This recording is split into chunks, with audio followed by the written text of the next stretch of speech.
మన తెలంగాణలో మొట్టమొదటి ఫ్యాక్టరీ అవుట్లెట్ మన ముకుంద జ్యువెలర్స్ లో లైట్ వెయిట్ ఆభరణాలు కలెక్షన్స్ ఎన్నెన్నో అన్ని జ్యువెలరీస్ పై VA కేవలం 2 to 12% మాత్రమే. విచ్చేయండి ముకుంద జ్యువెలర్స్. ఎంత పెద్ద నేరం చేసిన దొంగైనా ఎంత తెలివిగా వ్యవహరించినా చిన్న తప్పుతో దొరికిపోతుంటాడు. ఐబొమ్మ నిర్వాహకుడు రవి పోలీసులకు అదే విధంగా దొరికిపోయాడు. పోలీసులకు సవాలు విసిరి నోడల్ అధికారిగా తానే మాట్లాడి ఆధారాలు అడిగిన పోలీసులను లీగల్ చర్యలంటూ బెదిరించబోయాడు. చివరకు అదే మెయిల్ ద్వారా దొరికిపోయాడు. అమెరికా నుంచి వచ్చిన మెయిల్కు భారత మొబైల్ నెంబర్ జోడించి లైట్ తీసుకున్నాడు.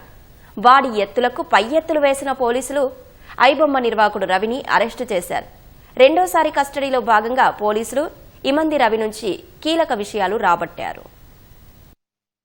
తెలుగు రాష్ట్రాల్లో సంచలనంగా మారిన ఐబొమ్మ పైరసీ సైట్ నిర్వాహకుడు ఇమంది రవి కేసు దర్యాప్తులో రోజుకో కొత్త విషయం వెలుగులోకొస్తోంది. ఐబొమ్మ డొమైన్ ఎన్జిలా అనే కంపెనీ ద్వారా రిజిస్ట్రేషన్ చేసిన రవి తన కంపెనీ పేరిట మళ్లీ రీసేల్ చేశాడు. అయితే తొలుత ఎన్జిలాను సంప్రదించిన పోలీసులు డొమైన్ వివరాలు ఇవ్వలేమని తెలిపారు. అదే డొమైన్ ను రీసేల్ చేసిన కంపెనీ పేరు మాత్రం ఇస్తామన్నారు. అందులో భాగంగా తొలుత అమెరికా కేంద్రంగా రిజిస్టర్ అయిన గెట్టింగ్ యాప్ అనే సంస్థకు ఐబొమ్మ రీసేల్ చేసినట్లు పోలీసులకు ఎన్జిలా తెలిపింది. విచిత్రమేంటంటే గెట్టింగ్ అప్ సంస్థ ఇమంది రవిదే.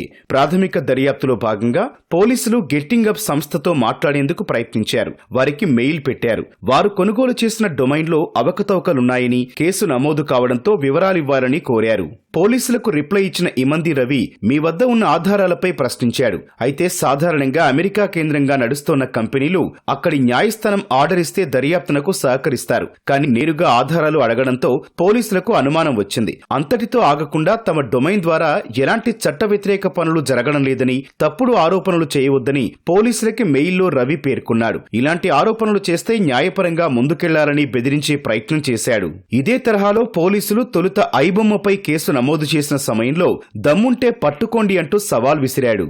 ఇన్ని తెలివితేటలు ఉపయోగించిన ఇమంది రవి ఓ చిన్న విషయంతో దొరికిపోయాడు. పోలీసులు మెయిల్ కి రిప్లై ఇచ్చిన ఇమంది రవి విత్ రిగార్డ్ అని చివరిలో తన కంపెనీ ఫోన్ నంబర్ పెట్టాడు. అయితే ఇంటర్నేషనల్ ఫోన్ కాల్స్ కోసం వాడే కోడ్ విషయంలో ఇమంది రవి చేసిన తప్పు పోలీసుల అనుమానం బలపడేలా చేసింది. అమెరికా కోడ్ +1 పెట్టిన ఇమంది రవి కోడ్ తర్వాత తన ఇండియన్ ఫోన్ నంబర్ ని జత చేశాడు. ఆ విషయాన్ని గమనించిన పోలీసులు అమీర్పేట్లో రిజిస్టర్ చేసిన డొమైన్ కు ఇదే ఇండియన్ నంబర్ ఇచ్చినట్లు గుర్తించారు. నోడల్ అధికారిగా పోలీసులతో మాట్లాడింది ఇమంది రవేనని పోలీసులు నిర్ధారణకొచ్చారు. ఆ ఘటన తర్వాత పోలీసులు 20 రోజుల పాటు రవికి ఎలాంటి మెయిల్స్ చేయలేదు. పోలీసులు తనను సంప్రదించకపోవడంతో నెదర్లాండ్ నుంచి పోలాండ్ కి, అక్కడి నుంచి రుమేనియాకు రవి వెళ్లాడు. అయితే అతని ఫోన్ నెంబర్ CDR తో ఇక్కడ నిఖిల్ అనే స్నేహితుడు ఉన్నట్టు గుర్తించారు. అతడిని అదుపులోకి తీసుకుని విచారిస్తుండగా నిఖిల్ ఫోన్ కి ఓ సందేశం వచ్చింది. Reached Hyderabad, come to home అని సందేశం రావడంతో వెంటనే పోలీసులు కూకట్పల్లి రవి నివాసానికి వెళ్లి అరెస్ట్ చేశారు. పోలీసులు తలుపు కొడుతున్న సమయంలో పోలీసుల కస్టడీలో ఉన్న నిఖిల్ కు రవి సందేశాలు పంపాడు. పోలీసులు డోర్ కొడుతున్నారు, ఏం చేయాలో అర్థం కావట్లేదని చెప్పాడు. అరెస్ట్ సమయంలో 45 నిమిషాల పాటు డోర్ తీయకుండా ఇమంది రవి పోలీసులను ముప్పుతిప్పలు పెట్టాడు. ల్యాప్టాప్, ఫోన్లోని డేటాను తొలగించాడు. పోలీసులు దృష్టి మళ్లించేందుకు ల్యాప్టాప్ ను బాత్రూమ్ రూఫ్ లో పెట్టాడు. 2 హార్డ్ డిస్కులు మాత్రమే షెల్ఫ్ లో ఉంచి మిగిలిన వాటిని డ్రెస్సింగ్ టేబుల్ స్టూల్ కింద కనిపించకుండా దాచాడు. రెండోసారి కస్టడీలో అతని సర్వర్ను పాస్వర్డ్లతో ఓపెన్ చేయించిన పోలీసులు హార్డ్ డిస్క్ లోని 21,000 సినిమాలు క్లౌడ్ లో భద్రపరిచినట్లు గుర్తించారు. మెయిల్లో డొమైన్ కొనుగోలు చేసిన బిల్లులను గుర్తించారు.